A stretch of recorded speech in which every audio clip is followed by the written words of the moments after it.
Joining us right now is a very special guest out of Washington, Richard Forrester. This is Robin's boyfriend.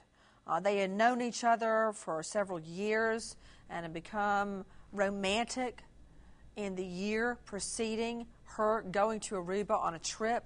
Richard, thank you for being with us. Thank you, Nancy. I'm glad to be here.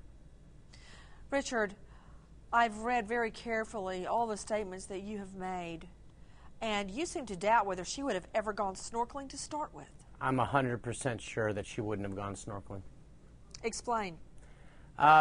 She's, as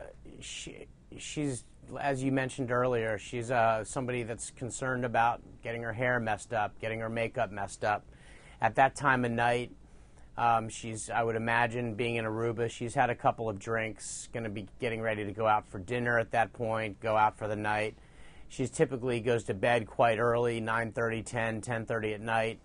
So it's just not her. It's just not her to go out and snorkel. I can't see her snorkeling. I can't see her going in the water much more above her waist. You know, she prefers to sit by the pool, have a drink from a waitress, and when she gets hot, take a dip into the pool, cool off, and come back out. Now, being in Aruba, certainly it's beautiful there. The beaches are beautiful. She might go into the water for a dip in the water, but I know for a fact she's not going out into deeper water. She's just not that comfortable. Richard Forrester, you know her better than practically anyone outside of her own family. How did this happen? I can't even say. I don't know. It's mind-blowing to me. Obviously, it's a huge shock. I can't understand it myself.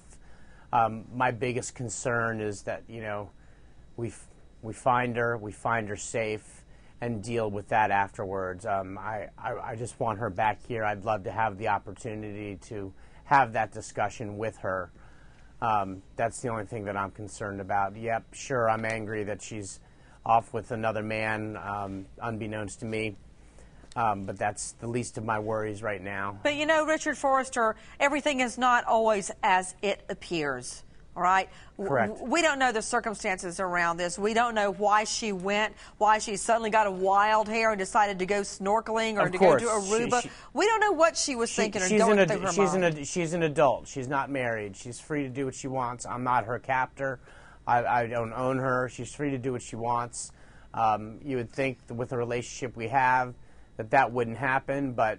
Well, Richard, did you ever think this guy in her mind was just a friend and that she maybe didn't want to tell you about it because she thought you wouldn't believe that? And she thinks, hey, there's nothing wrong with me going to Aruba. It's a free trip. I want to get out of town. I'm going to go. Yes. And then, isn't it true that right after she really gets out of town, she puts on her Facebook, "This sucks," and then writes you and says, hey, I love you. I want to work everything out with you when I get home. And that was the last posting that we know of, right? She had put this sucks posting on my wall at 2 o'clock in the morning on Tuesday morning, and I didn't know what that meant.